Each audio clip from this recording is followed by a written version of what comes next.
So we asked John Mullen to come, and some of you may be familiar with him. He came last year. Norma Ambrose-Galabreeze brought him to talk about similar, well, not really similar issues, but issues around scheduling as well. And he's a consultant, long-time career and consultant to many colleges and works with the state currently, and so has a vast amount of knowledge around this subject matter. So if we could, we want to welcome John Mullen and also just have everyone go around and introduce themselves. I want to welcome you. Yeah. So tell me who you are and what you do. Hi, I'll start with me. My name is Shriram, and I'm a programmer here. I work with District Office and Institutional Research. So I compute the FTS, the contact hours and all. Oh, very good. For all 4 colleges. And Very good. So you work in the IT area? Yeah. A Mostly. programmer. I see. So you kind of maintain the PeopleSoft No. side of things? Not exactly. So I download the information from PeopleSoft. So we have our own data warehouse, the homegrown warehouse. Okay. So we have our ETL scripts that runs and computes data. Okay. It'll help me to understand a little bit. Normally, systems like PeopleSoft have some stock programs, if you will, that generate the equivalent of the data that goes into the 320 report. Do you work with those reports out of PeopleSoft? Traditionally, that used to be the scenario here at Peralta a few years ago. What happened with that program is there is no one at IT level or maintaining that program. So when there is a change in the script or the way we compute FTS or the classes, that we schedule everything, there's no one to maintain the script. So we inherited the script. We built our program based upon that script and the guidelines from the state and inputs from Amani and a few other Joanne. So build your own version of the PeopleSoft PeopleSoft, program. yes, script, yeah. And that's what you maintain now. And you know, the auditors are always interested in the accuracy of data, and they sometimes question locally developed programs because they'll say, oh, that's, you know, that's not certified by the manufacturer and so forth. To what extent have there been good tests of the equivalence of them and other things? This program successfully went to 3 audits, and every time we went through, we discovered like a bit here and there. The way we schedule classes, like it's always an argument with how technically can we get the 10 minutes or not, kind of argument and stuff, the way we compute. And when you say build software, even PeopleSoft, there is no out-of-box delivered for the state level 320 reports. Anytime, if anyone implements PeopleSoft or Colleague or anything, Banner or any type of systems, they do only federal level of That's reporting. not true. That's not true for either Colleague or Banner. They have a special effort and special programming staffs that deal just with the California community colleges. Oh, if you buy them, right? Well, it's part of the package. In other words, if you're a Banner school, you get that as a part of it. And I'm just simply saying, and I'm not questioning the validity of your programs, but I'm just interested in the history of it because I have had experience where the state has questioned local programs that are used because very reasonably they say, well, how do we know that, you know, then they start looking a little more carefully at it. But it sounds like that's what they've done here. They've looked carefully and apparently not found anything too terrible that hasn't been corrected or whatever. So year 1, question about census day computations. Year 2, question about how we compute contact hours. Because we were using the old calendar, like we're not using the classes with a 10-minute break, right? So that's year 2. And year 3, we have a special case scenario. We can call it, Armani would, she can explain you way better than. Okay. All right. So the way you combinedly calculate the contact hours, how you separate lab and lecture and compute contact hours separately. So, yeah. Okay, well, we'll look at it if we need to. Well, thank you, and it's nice to meet you. So what do you other folks do? Hi. Hi, I'm Johnny Dong. I'm the academics specialist scheduler at Berkeley City College. At Berkeley City College. Yeah. And so do you do the class scheduling for Berkeley City College? Great, great. My name is Lynn Torres, and I'm the curriculum specialist at College of Alameda. Okay, very good. Hi, I'm Min Wu. I'm the scheduler from Alameda. Alameda. Okay, I'm Derek Lee, scheduler from Navy College. okay. LaShawn Fitch, Curriculum Specialist, Merritt College. Oh, well, we've got all the colleges represented here. That's great. And I know what you do. I know we work together. Well, I think the very first thing I would offer, and I say this now and certainly at the end, at any time, let's have a good dialogue where if you have questions, you ask them. I do my best to answer them. And if you don't understand my answer or want some further explanation of it, ask for it. This is not some kind, I'm not coming in here with a script of lecture that, oh, lesson 1, lesson 2, or anything like that. I'm here to help you in any way I can. And I just want it to be a dialogue. I don't want you to hesitate to ask a question. And don't ever think, oh, boy, I shouldn't be asking that question. I should know the answer. That's ridiculous, okay? We're all learning all the time. And although I've been in the business longer than most of you, or all of you have been alive probably, I still am learning things every day. So don't ever think that you don't be embarrassed by not knowing the answer to something. So with that in mind, I think the first thing we should do, and certainly you're key among this, Amani, what questions, if any, do you have, or what points do you think I could be helpful with from what you know right now? It would be helpful if we talk about the part of the issue of lost audit, when we have issue with the scheduling courses. The course has multiple components, lecture and and 2 colleges, what they did is they scheduled the lecture 30 minutes, followed immediately by the lab for 60 minutes with no break. With no break. No break. So And that's okay. at the beginning, the auditors, they said, oh, you are in violation because you can't schedule a class than less than 50 minutes. This will not be eligible for. If you had them with a break, you're apportionment. correct, yes. And we debated with them that, first of all, the course has 2 components, so it's not a single course. It's, Well, it's a single course, it has 2 sections. yes. It's very important that it be a single course if we're going to do this. In other words, you know, let's take chemistry, for example. There are 2 ways in which a chemistry class can be scheduled. One can be that there's Chemistry 1, that is the lecture part, and another course with a separate course outline called Chemistry 1L or something like that.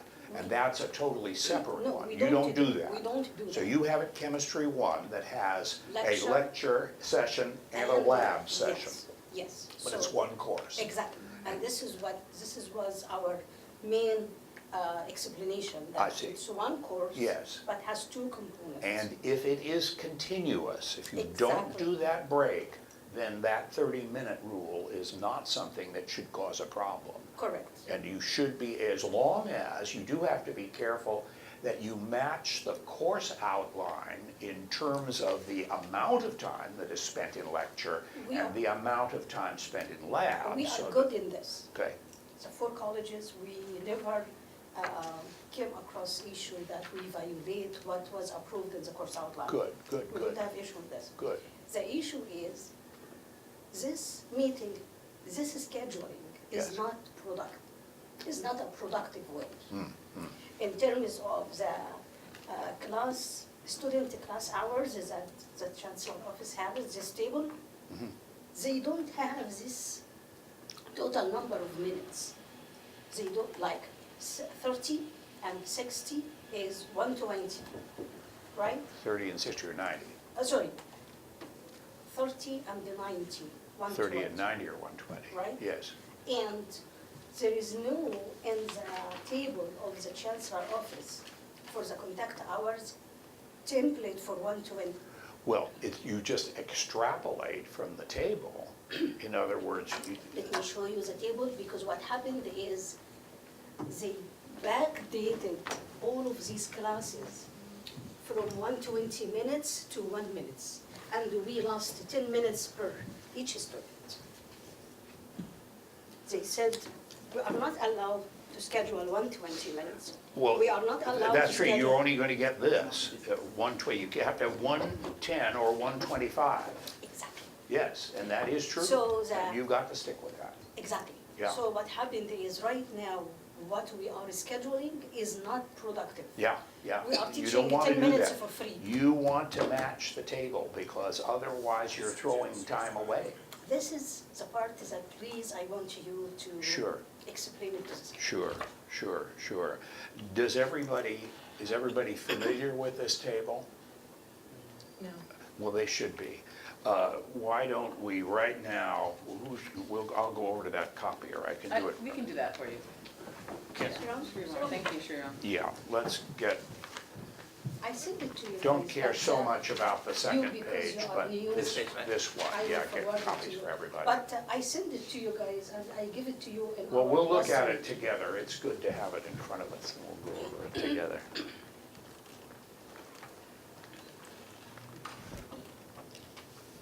I made some copies of something we want to talk about in a little while, and I don't think I have enough for everybody, but you may have to look on a little bit. I've got about 6. 1, 2, 3, 4, 5, 6, 5. Well, you have to look on and we'll get extra copies.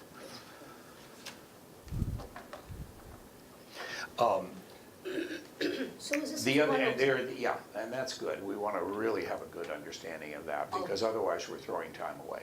We Exactly. don't want to do that. Exactly. Yeah, And yeah.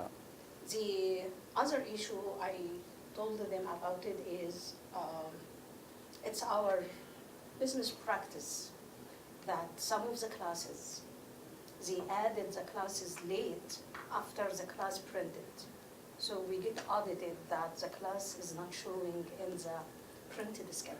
Well, that is explainable if, for example, you have 5 sections of one class and then you add an extra section because you had excess numbers of students wanting the class. There's no problem with that. Actually, they put it in the report, like I explained it to them. Really? And I showed them the version that it's online, so Yeah. it's accessible for the student online. Yes. Yet, they put it in the finding report. Yeah, that can be argued with. It's just, That can be argued with. I'm If they're going making a before- big business out of it, I know the folks at VTD very well, and I can certainly talk to them about that if we think they're unfairly criticizing you, because that happens all the time. People Yes. add additional sections. Now, if you just, thank you so much, if you just imagine a class out of the blue and create a whole new class, you know, and never tell anybody about it, then they're right. We can convince them if it's minor. If it's not our business process, is to add the classes after the deadline for the schedule production. Well, that happens all the time. It happens at every college. It just, I'd just a like waste to of read, time. I'd like to read what they said about it, and we'll talk about that, because I believe in getting in trouble if you do something wrong, but you shouldn't get in trouble if you don't do something wrong. I know, but unfortunately, they put it in the finding. Yeah, I want to read, we'll read that. The other area that I would appreciate if you talk about it is TBA hours. Okay, okay. TBA hours, the best thing I can talk about it is say, don't do it. Exactly. That's the best thing I can say, and that's very simple. But yeah, Yeah, it's a big hit. we'll talk about it. All right, everybody have a copy of this in front of us? All right. What this tells us is that, number one, we can't have any classes that are 52 minutes long or 63 minutes long. We've got to be on the 5-minute intervals. Also, we can't start any class at 8:52 in the morning or 9:57 in the morning. It has to be on the 5-minute interval. And that, by the way, has a tricky aspect of it in some of these dual enrollment classes, because the high schools tend to have what they call bell schedules that are different from the 5-minute thing, and I haven't heard what a final resolution of that is, but basically, I've been told repeatedly by the Chancellor's office that we cannot schedule classes that are not on the 5-minute pattern. So I think you really want to hold your own with that, with the high school people, and you may say, if the kids are sitting in there 2 minutes before, that's fine, but we're not going to schedule it in our system other than on the 5-minute thing. I think you want to be careful to stick with that. Okay. Well, with that said, first of all, any session, whether it is lecture or lab or physical education activity or whatever, it can never be shorter than 50 minutes. Never be shorter than 50 minutes. If you offered it less, you couldn't apply it for apportionment. And we never want to offer anything that we can't claim for apportionment. And if a course is 50 minutes long, it doesn't have to begin at the beginning of the hour. It could be in any of the 5-minute things. You could start it at 9:05 or 9:10 or 9:15 or whatever. But if it goes 50 minutes, that constitutes 1 contact hour. You cannot make any sense out of scheduling a class for 55 minutes, for example, or 60 minutes, or 55 or 60. You can't, because you'll never get an EF to ES for that additional 5 or 10 minutes. The next one you can do is 65 minutes, the second one here, and you get 1.3 contact hours for that. So whenever you're scheduling a class, no matter what the class is, lecture, lab, or whatever, you've got to stick to this pattern and not do it in between. Never, for example, have one that is 100 minutes long or 105 minutes long. You have to stick to this pattern. And as long as you have this piece of paper in front of you whenever you're doing the scheduling, that's all there is to it. You just don't do it. Remember that it's the number of contact hours that you have to match against the course outline of record, not the number of clock hours. There's a big difference. Clock hours are one thing, contact hours are another thing. And it's the contact hours that you have to match. Now, in this example that we were just talking about here, where you were having 30 minutes of lecture followed by so many minutes of lab, there's no problem with that 30-minute part, provided that it is part of a class that goes more than 50 minutes or more. Okay, it's no problem with breaking that class up into 30 minutes and so many minutes. That part's okay. But when you add them up, the 30 and the whatever else it is that you're adding to it, you've got to land on one of these numbers. So it could be, for example, 30 and 35. That would be ridiculous. I don't think you'd ever do that in a class. But 30 and 35 would add up to 65. It could be 30 and 80. And 30 and 80 would add up to 110. In other words, when you add the minutes together, provided it's continuous, not a break, no 10-minute break, just be sure you land on one of these numbers. And by the way, the table stops at 395, but you could extend it forever. But who has classes that go more than 6 hours? That's ridiculous anyway. So the table is plenty big. And that's really all there is to it. And you just have to follow it every single time. Does that make any sense at all? Do you see, in the case that they found problems, do you see what you should have done or how it should have been different or whatever? The only challenge with them is with the dynamic dated classes because you have to calculate. Yeah, this exactly. on the Well, we're going to figures. talk a little more about that in a minute. But yes, you have to. And you know, I hope that whatever your PeopleSoft thing is doing and so forth, that it is applying exactly these rules. If, for example, I don't know how your PeopleSoft scheduling software is set up. Is it done where they can put in a beginning time and an end time and suddenly you calculate the contact hours? Yes, It does that? PeopleSoft works, yes, Okay, well then, is it doing it correctly is the question? yeah, yeah. Okay, Yeah. that's great. You just, once they put the facility, Uh-huh. and then they save it, it create event ID. And it, And they go to the event ID table, mm-hmm, they will find the number of. the hours contact hours will be there. over there, calculated Okay, well, that's automatically. good. It just, they need to go and look it up, Yeah, verify. yes, yeah. In your experience, which is more productive, combining one course together and computing contact hours, or breaking it down as a like calculate lab contact hours separately? You have no choice. If it is together, if there is no 10-minute break in between, you must take the whole thing. You have no choice. You can't do it two ways. In other words, you have to end up with the answer that would be combining them. If it happens that you break them up and it comes out to that same number, then who cares? But it's dangerous to do that because, you know, you can have them separately and it would come up to be a different number.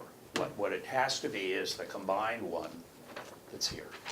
Actually, we can't separate the 30 minutes, otherwise. No, you we will cannot lose separate the time. 30-minute one, but I mean, if you had one that was like 50 minutes and something else added to it, if you don't have a break, you should add that 50 minutes to whatever it is and then calculate it on the basis of the total. But But it may turn out the same in some cases. I see what Sharon wanted to say, that from your experience. Yeah. Do you advise to continue with 30 minutes, no break, and whatever number of minutes for the lab? Or adjust the course outline, increase the 30 minutes to more, But- to claim more computer? Okay, but that is only, I mean, that is something much more than you folks can deal with, because that deals with the content of the classes, how much lecture work there is versus how much laboratory. Correct, And it's you a can- project, we you- can bring it to the college attention. To the curriculum committee. Yes, Yes. because we deal with the curriculum as well. Yes. So we can Yes. bring it to the curriculum Yes. committee to ask them. Yes, but there's nothing wrong with the 30-minute thing. If they can justify that, yes, that's the amount of time that is appropriate for lecture, and the other is appropriate for lab, that's okay. And by the way, it's possible. There are some challenges in daily census classes, in the summertime in particular, or in a short course for the rest of the term. I'll give an example of what I'm talking about. You may have a class that has so many total hours of lecture and so many total hours of lab. And you have a certain number of class meetings. You take that total number of lecture and lab hours, divide by the number of class meetings to tell you how much time you're going to need each day. Because in daily census classes, they have to meet the same number of hours each day. The problem I'm talking about doesn't come up with weekly census in the same way, because with weekly census classes, you can have different number of hours on different days of the week. For example, you can have a weekly census class that meets Monday, Wednesday, and Friday from 9 until 10, and has a 3-hour lab on Tuesday. That would be perfectly okay in a weekly census class, because it has to have the same number of hours each week. But when you take a class like that in the regular year, you teach Monday, Wednesday, let's say a chemistry class, Monday, Wednesday, Friday at 9 o'clock, and a 3-hour lab on Tuesday. Where you get in trouble is when you offer that in the summertime, because you don't have a weekly census pattern available to you in the summer. And you have to have it meet the same number of hours each day. So my other example there, you were 1 hour on 3 days a week and 3 hours on another day. You can't do that. And so in the summertime, you have to do what I said a moment ago. Take the total number of hours, lecture and lab together, divide by the number of class meetings, and then have the same length of time each day. And that's where you get into splitting the lecture and lab according to the ratio in the course outline. For example, if it is, I don't know, 3 hours of lab and 3 hours of lecture, that would be a total of 6 hours. You'd take that 6 times the number of class meetings, divide it, and get your number of hours each day, and then split each day between lecture and lab. I don't know if what I'm saying makes any sense to you. Does it? I hope so. So, daily census, you've got to be super careful, and the summertime dictates much more daily census. Any other questions about this table or any of this aspect? This is a great time to ask, yeah.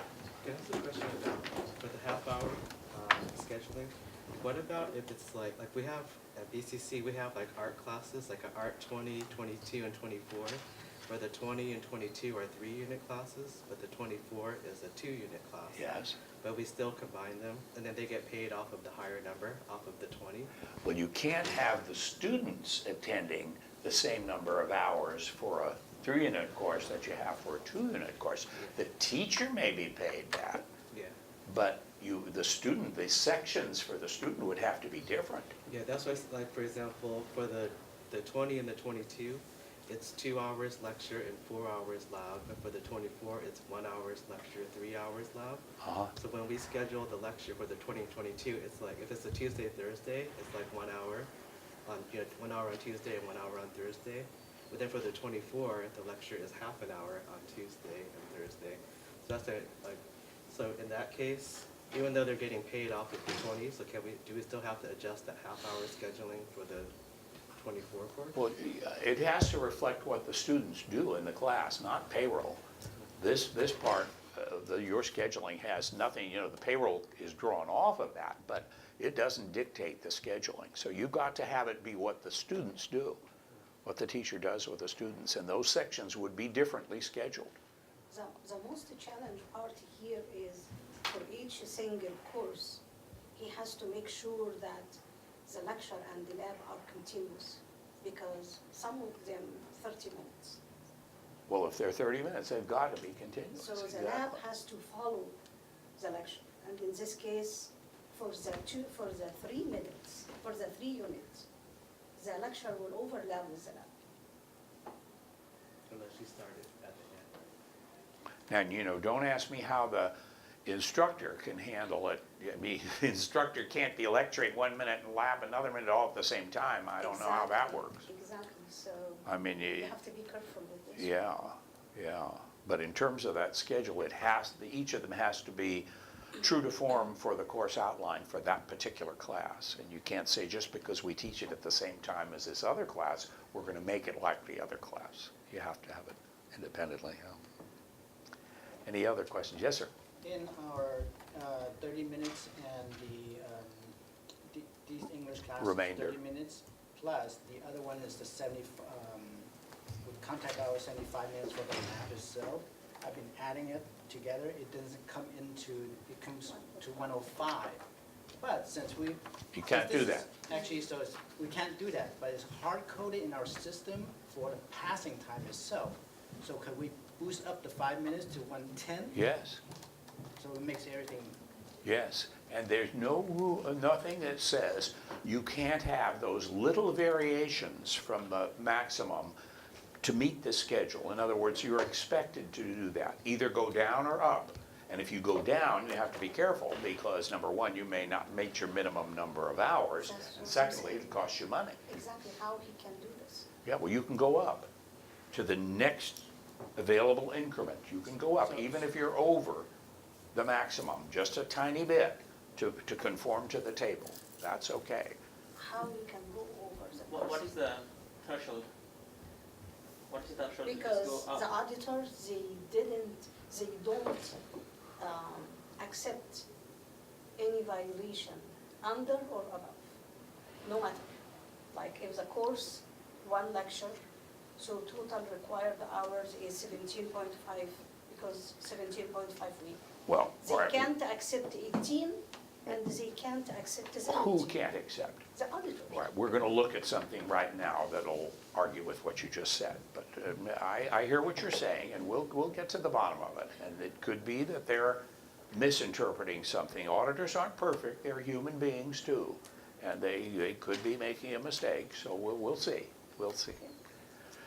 But the answer is, yeah, you gotta stick to this. Now, if you can go under rather than over, if over would take you over the limit, if you can go under and still manage within the minimum and have your 48 hours, for example, in the case of a 3-unit lecture class, then you can go under and should go under. But sometimes you can get in the position where there's no, you're gonna go under, it's gonna take you too far down, and over will take you a little bit over. You can go a little bit over. It has to be, because they're the ones who impose the schedule on us. They can't make it impossible for us. And that's what it would be. It would be impossible. So what is If the they say you threshold? Is it 5%? Pardon me? Is it, what is the upper limit? What is the ceiling? Going over? The next increment on the Next table. increment. Yeah. That would be the best way to answer that. I mean, I'd like to see some examples, and we can look at them for, you know, if you have one, but essentially that would be it. Okay, any other questions about this table? Yes, sir. Can I ask, what is the threshold for being under? Because I know, like, for example, when we've done some before, like a 3-unit class was supposed to be 52.5. But I know sometimes when we schedule some and it ended up being 48, might be. 48 is, 48. there is a requirement to give units of credit, and we're going to see this in a thing we're going to look at in a moment here. You have to have at least 48 hours, and that is even if you have declared local holidays and so forth. You have to be careful. That student has to be in that classroom 48 hours for a 3-unit lecture class. And it can't, we don't have justification to report more than 54 hours for the class. But there is that range between 48 and 54 because of things like this table and calendar anomalies and so forth that make it impossible to come right on the nose each time. But if you go under 48, that becomes an accreditation problem because they can say you can't give a person 3 units of credit for that class if you haven't had 48 hours. It's called a Carnegie unit measure. But they hold us accountable because our divisor is 17.5 weeks. Your term length multiplier is 17.5. That is correct, but that does not mean that you do not have the range of 48 to 54. I almost think I'm going to stop now and go into this. We'll look at Yes, please, because this will help us a lot. Yeah. All right, what I'm going to give you is a copy of, and a couple of you are going to have to look on. I want you to have one, and I need one, and now we'll spread these out, and we can make more copies later. What have we got here? Maybe you can you folks share? Yeah, well, that's what we're going to have to do. And you guys share. Oh, here, we got an extra one here. Here, I've got one for you too. Now, this is from the curriculum handbook that's put out by the state. And you've all got access to this entire handbook on the internet. And if you don't already have it, we should send them the URL for it. No, we have. You have it. Everybody knows this. It's very important. All right. And Siri, you might want to follow a little bit of this in line with what we were talking about. Let me give you this. Okay, thank you. Yeah, I know you got Yeah, let me other make some stuff you copies. got to do there, but I think it, may I steal this, one of these back and you two look on? You two look on. So section D, standards for credit hour calculations.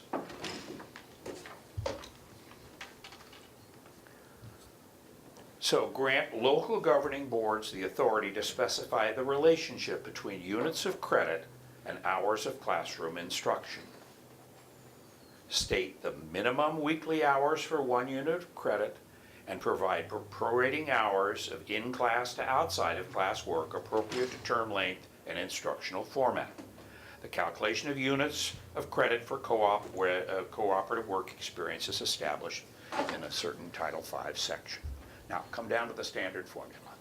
The standard formula for credit hour calculations applies to the majority of courses and course types, and is derived from Title V, Section 55002.5. Colleges are required to define 1 unit of credit as a minimum of 48 total hours of student work, inclusive of all contact hours plus outside of class or homework hours pursuant to Title V, blah, blah, blah. This is based on the assumption of 3 hours of student work per week over a 16-week term for 1 unit of credit. Follow me, that 3 hours, by the way, that doesn't mean 3 hours in the classroom. That means 3 hours total. So the theory, and if you remember, that used to be a rule of thumb that students were told when you're signing up for classes, lecture classes, you may have a full load of 15 units, but that really is 45 hours of work. Because for every hour you spend in class, you're expected to spend 2 hours outside of class doing homework and research or reading or whatever, okay? The Chancellor's Office recommends, now read this, the Chancellor's Office recommends the use of 54 total hours of student work, 18 weeks times 3 hours for this calculation, rather than the minimum of 48. As a result, all examples in this section use 54 hours as the basis for this calculation. In practice, local districts may use a number or a range between 48 and 54. You people have been doing it on the basis of 52.5. Yeah, is that because we're at 17.5? But no, it is not because of that.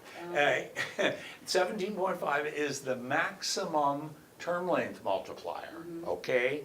And that is your term length multiplier. But for a 3-unit course, the recommendation of the Chancellor's Office is that you schedule at 54 hours.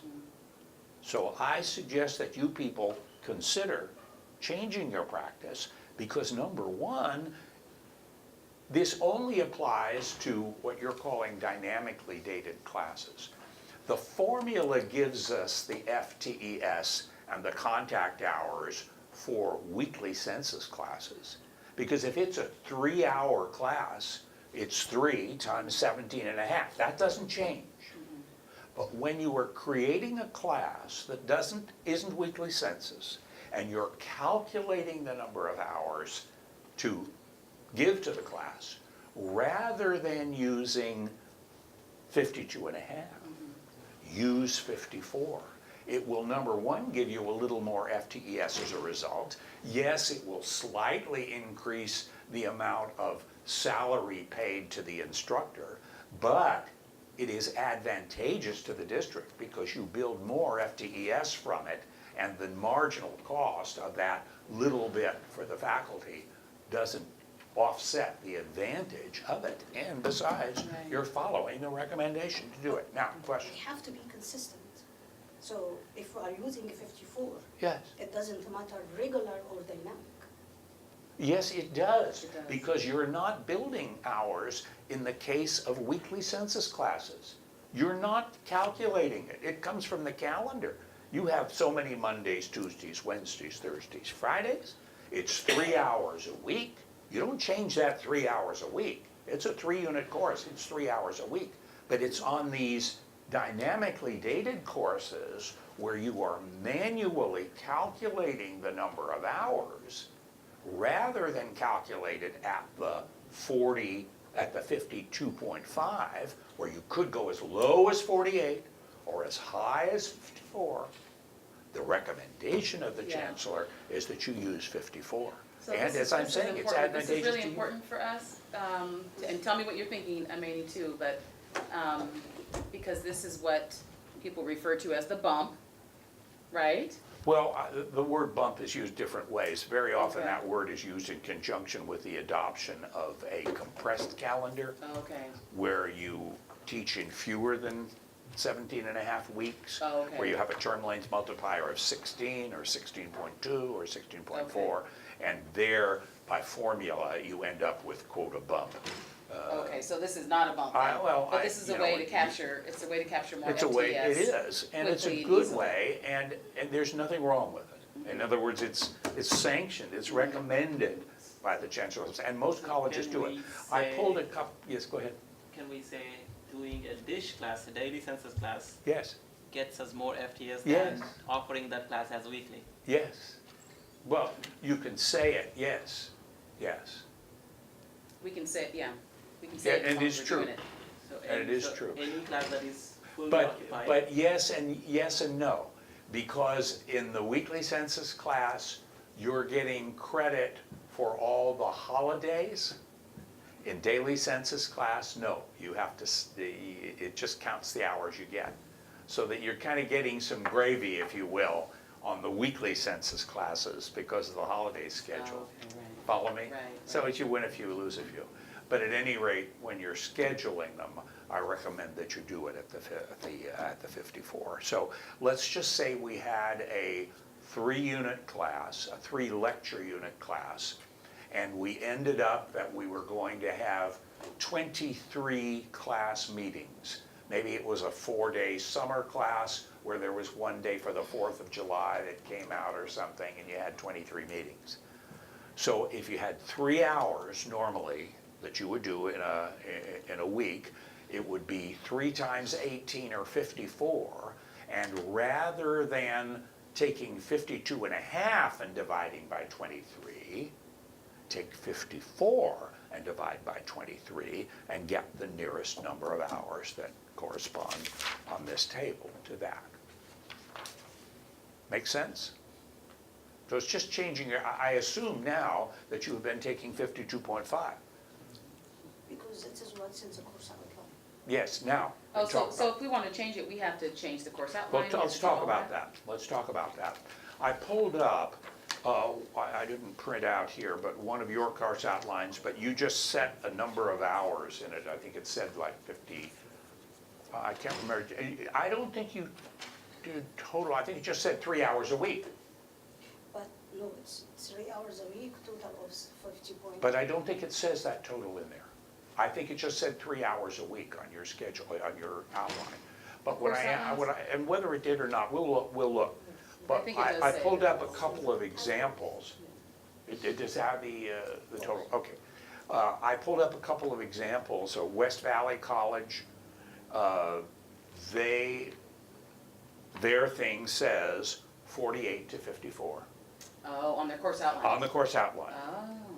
Oh, I pulled up Skyline College, their thing, I like that. 48 to 54. That makes sense. So how we can do this if here they said that we have to pick a range between and be consistent? How we can pick the full range? Well, what they're saying is you can set a time. There's nothing illegal about what you are doing, but you're losing money in the process of it. There's nothing illegal because you picked 52 and a half as your target. And they're recommending that you pick 54. And one reason they're recommending that is that with calendars with a lot of holidays, you can kind of get in trouble in terms of the total number of hours that you have to have those 48 hours. And if you have a lot of Monday holidays and stuff like that, We have to you meet the can minimum, catch right? you have to And then meet we the have to minimum. count. That's right. And in some cases, it's safer to do it with the 54, that you'll meet it under that. But anyway, We wanted to make it 54. yes. It just how we make this 54. Since based on here, we have to be consistent. So we have to go to each course outline And it changes the total I'm hours not, from I'm not 52 sure that, I'd have to look at your course outlines, and we could get a reading from that on Sacramento, whether you have to redo all the course outlines Please, because to this do year it, was because like- I like Yeah. this 48 to 54. Because we want to do the 54, Yeah. but we need to do it right. We'll Yeah. need to find, we'll check on Yeah. that, absolutely. Yeah, but don't worry about the fact that the weekly census class is 3 hours a day, and your term length multiplier is 17 and a half. That is not going to change. But when you're Okay, yeah. calculating the hours for these other classes, rather than taking the 52.5, use the 54, and you'll get the advantage of it. And as I say, it's recommended by the Chancellor's office that you do it. It's in print here. So it's not that we're taking you down a path that's It any. is recommended, and we wanted to do it, but right now, our number is 52.5, and the auditors, they hold us accountable for 52.5. Well, we'll find out about the course outline, and maybe you can do it in a blanket move. Maybe your curriculum committee can just approve that, and then it becomes nothing but a clerical task to annotate each course outline. Yeah, we need to know. You follow what me? Yeah, yeah. Yeah.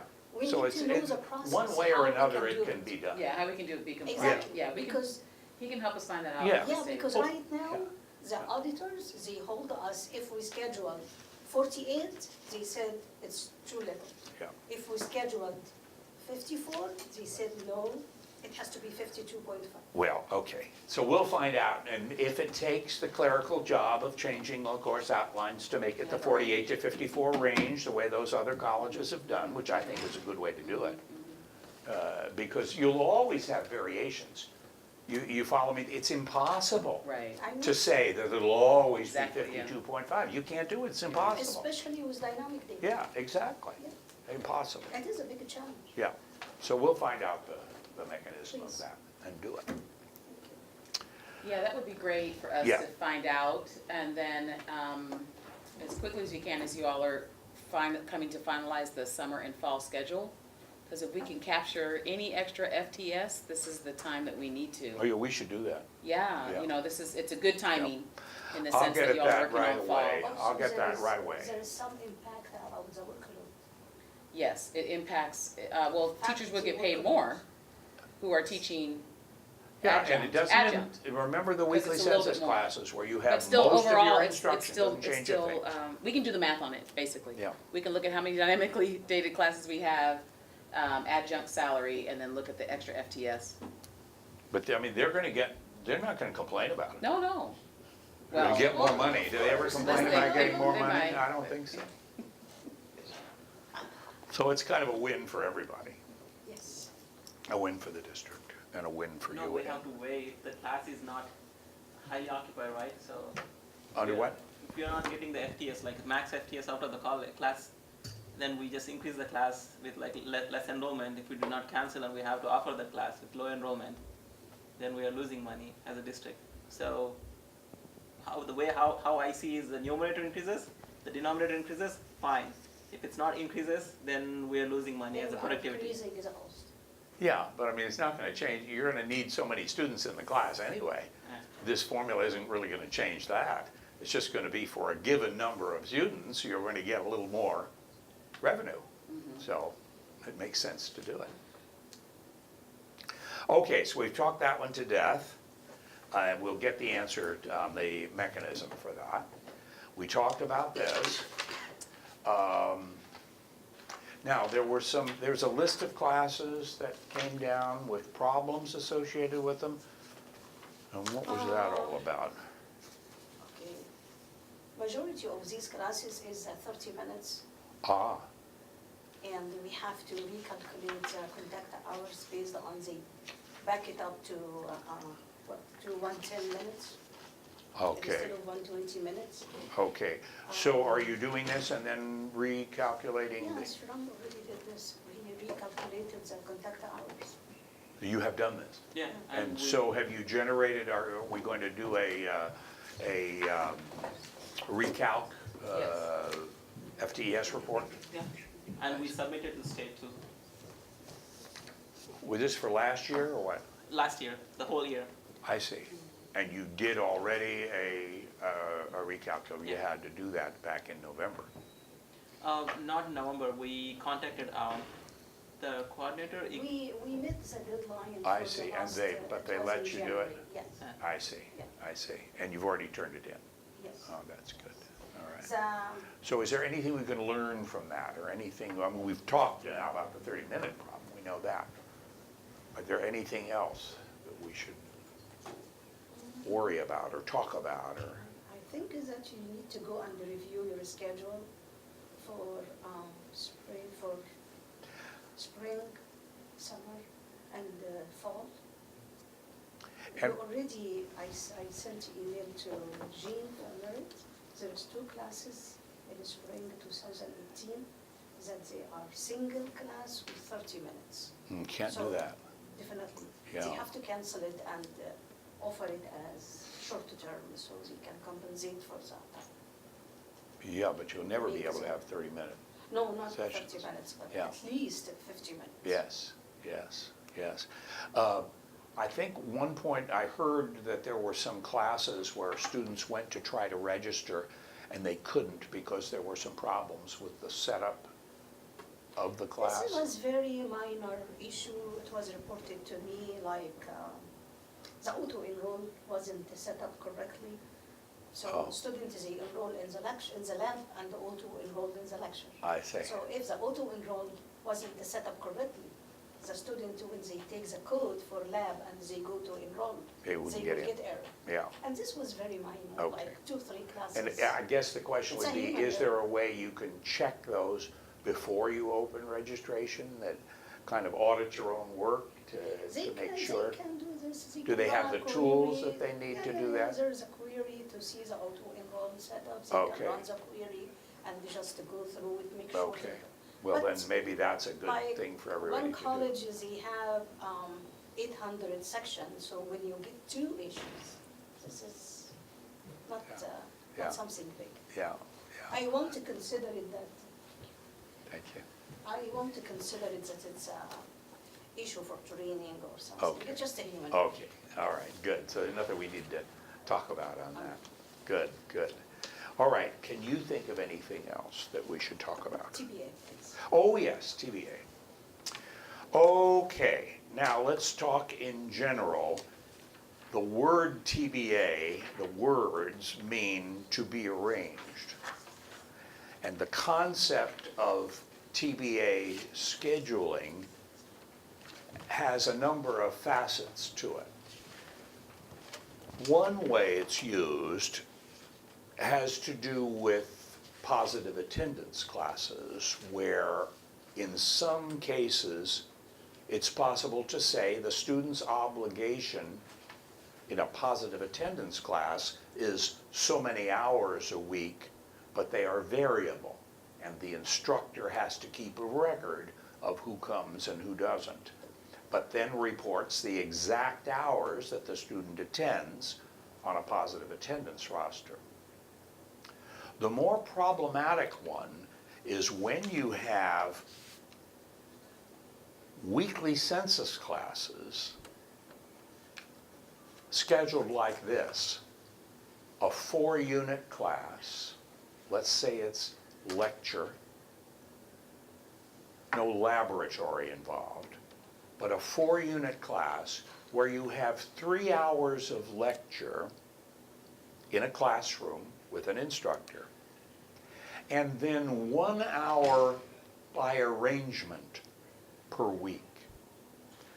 And this has been used for many years by some districts in, they'll have, for example, an English writing laboratory, and they'll say you have to put in an hour a week in that laboratory.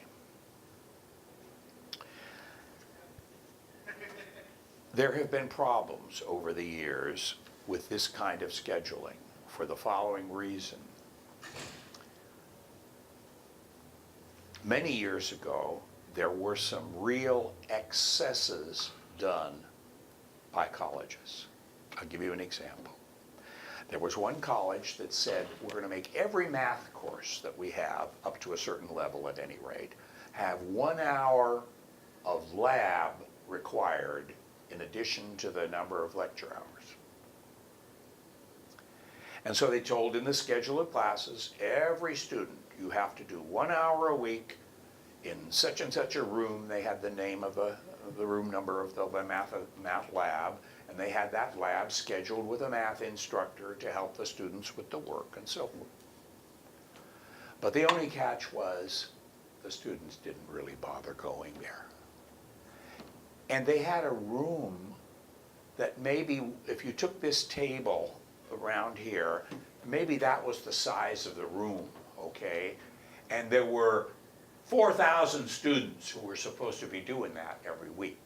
Well, it was impossible. No 4,000 students could go in that little room. So everybody knew it was a fraud. And the auditors came and they said, what's going on here? They went to that room. There was nobody in the room, or there were 5 students in the room. And here are 4,000 hours reported, and something's wrong here. And so it started a big, big deal. And it cost a district a repayment to the state of $11 million. So that got everybody's attention. And they said, okay, we better be careful about this. And they put in the following rule. That, for example, if it says plus 1 hour a week by arrangement, that hour has to be every week. The student can't say, well, I'm not going this week, I'm sick, or I don't know, I'll go 2 hours next week. Can't do that. Secondly, they said if you have any student enrolled in that class who doesn't do that laboratory work every week by census date, you have to drop the student from the whole class. That's a very significant thing. It's a very difficult thing for the instructors to monitor. If they have to go to that lab and keep a record, or in some cases they'll have computerized deals where the student goes in and signs in. The students forget to sign in. The computer doesn't work right. There's all kinds of problems associated with it. So the answer is, the long and the short of it, most colleges now have decided it's not worth the trouble. It's a big audit challenge every time. They say, show me the record that says Sally Jones was there on Tuesday at 2 o'clock or whatever. And they can't produce those records. And you know what I mean? It's just a mess. So in general, and I know I'm not talking to the people here who set the policy and write that outline, so it's like, why am I giving you a lecture on it? But you asked me to talk about it. But it's best to avoid that kind of scheduling because of the problems that are associated with it. And the auditors are told, by the way, oh, what are you going to watch out for this year? TBA, TBA. That's their big thing because of this history of excesses. It's like another aspect of the audit manual that deals with physical education courses and the enrollment of concurrently enrolled high school students in them. I don't know if you people do that here, whether you admit high school students to PE classes, but there was a big scandal on that years. Do you do that? No. It just is the TBAs that we do it is a little bit different. It's not a TBA that stated in the course outline. It's they schedule the class. Say, for example, 3 units class, 3 hours. They schedule 2 hours face-to-face and 1 hour online. Well, that's not TBA. That's a hybrid class. It is hybrid, but It's not TBA. we report the contact hours under the word TBA.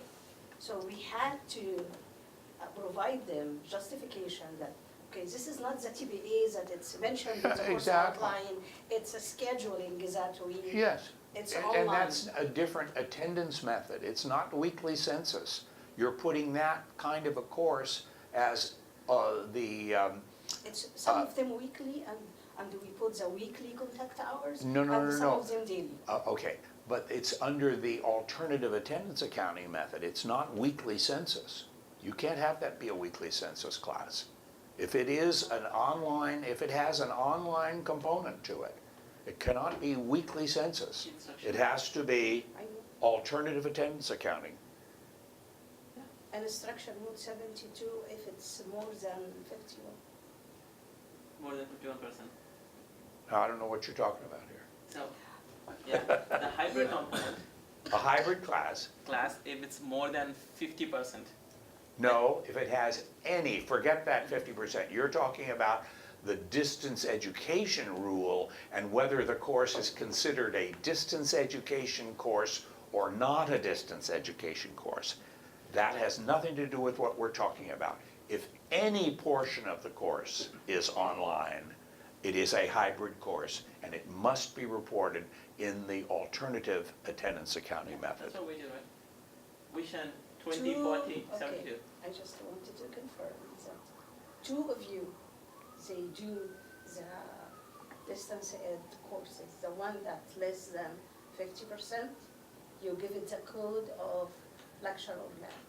And the two other colleges, you give it the code of 72.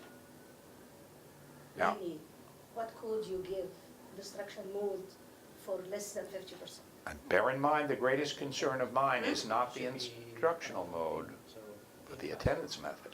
204. And I told you before, you should be consistent, it should be 72. All hybrid classes, no matter how much is the percentage, it should be 72.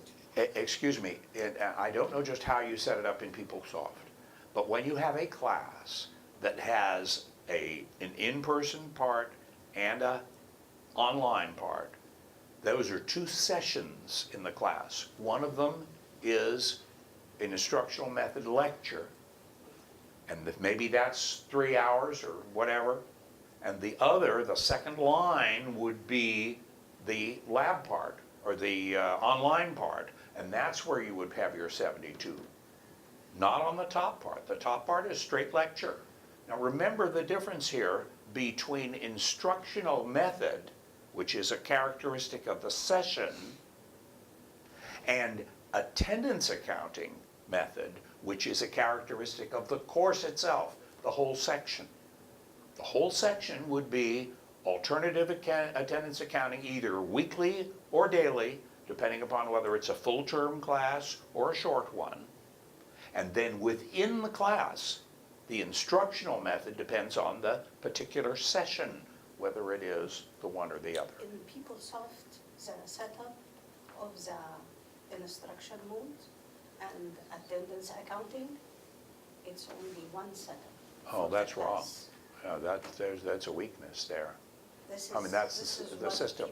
PeopleSoft- Maybe you can show me the system. I'd like to see that, or In you a can. combination of attendance method and instruction method together, we determine the class is a regular weekly class or daily class or weekly under alternate attendance method. You know those different sections we report FTS? Yes, So we put these classes as a summary under alternate accounting method. yes. So it But needs to what be I'm, wish. what I'm saying Yeah. is, when you're reporting on MIS to the state, they're two different instructional methods. It's not one and the same for both. And you report at the session level for the state, the MIS report. So I don't know how you're doing that. You know what I mean? S6, what we do in S6. So what is the rule, like when you have a session that has two different instruction modes? Yeah, then What is, each of them has their own. There is not one for the whole class. so when you report to the MIS? will You report to should two? report each one. You report the one as lecture and the other one as there. You report at the session level in MIS. So I'd love It to is know what you're session. doing. It is session, but it's a class number, right? That's And the class section. number, the class section, That's section. I'm Yes. talking about session. Within the class section, there are multiple Okay. sessions. okay.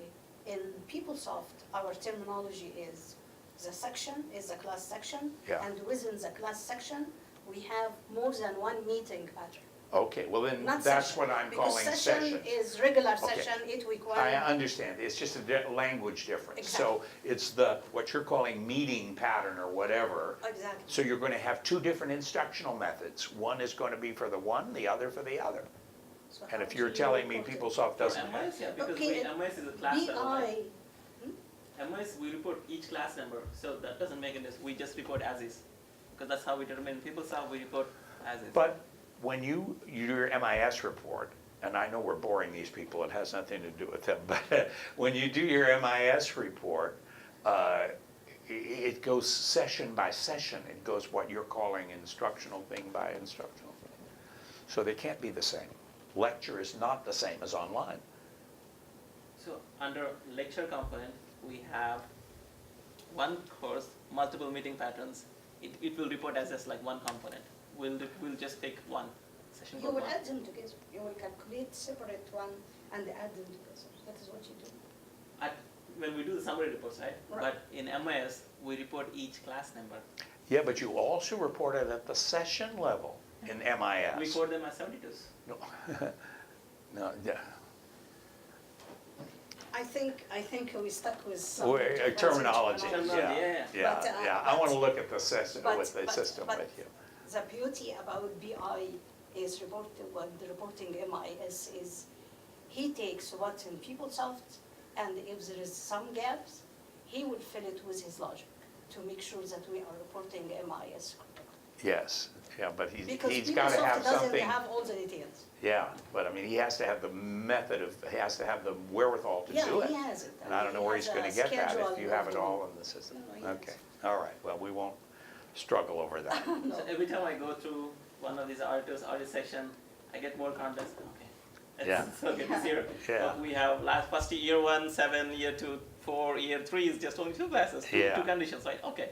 Yeah. And next year, hopefully we don't see. But when we change schedule, the Yeah. issues again, we have to go through this cycle. Yes, yes. So guys, do you have any questions? Especially for dynamic data, because most of the audit comes from dynamic data. So do you have any questions? It's a good time, we'll talk about it. Exactly.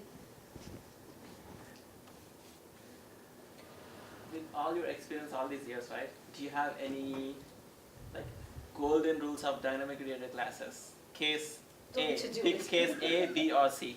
Don't do D, just do A, B, C. Well, I mean, the main overall rule is to avoid positive attendance in any way you can, because although it's very easy to put it in the system, it's very hard to administer because the faculty and the management of who's here and who's not, the daily attendance taking is hard. And secondly, when students are absent, it costs you money. When they drop a class halfway through, if it's a census class, you're getting credit for them all the way through. So whenever you have a choice in scheduling, you want to avoid positive attendance. That's the last resort. In some cases, you have to do it. The allied health courses, for example, where they have these funny hospital rotations and everything, they're all oddball hours, and you have to do it by positive attendance. But avoid it in other cases. That's one rule of thumb. Avoid TBA for the reasons that we just talked about. Those are two to avoid. Certainly be careful. Anytime you can make a course weekly census, do it, because it's the best method. It's the simplest to administer, and it produces more revenue than any of the others. Daily census is second best. And be careful in daily census that it's the same number of hours each day. People used to try in the summertime, for example, because they couldn't have weekly census. They would try to say, we're going to have this lecture and lab class that meets Monday, Tuesday, Wednesday, and Thursday from 9 until 10, but on Tuesdays, we're going to have extra lab work and so forth. Can't do that because it's a daily census class. It has to meet the same number of hours each day. So that was one thing that's a mistake that is often made.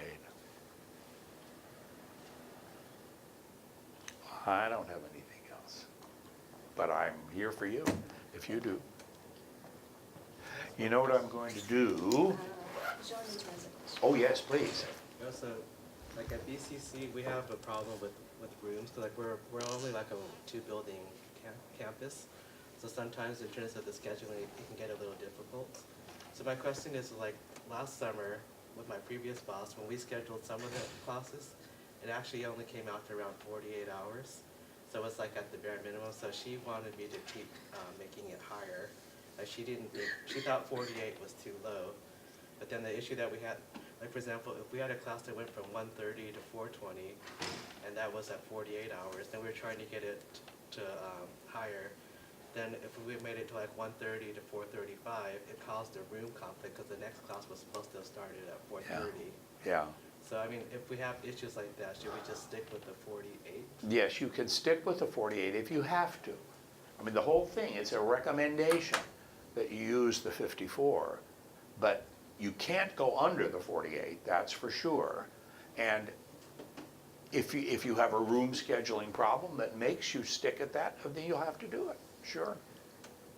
Yeah. As I say, they've got all these constrictions with this table, you can only do certain things, and you're stuck. Doing those as weekly, we can get 52. Right? But there's some. Doing those classes as some you can- weekly hours, weekly census, we get 52.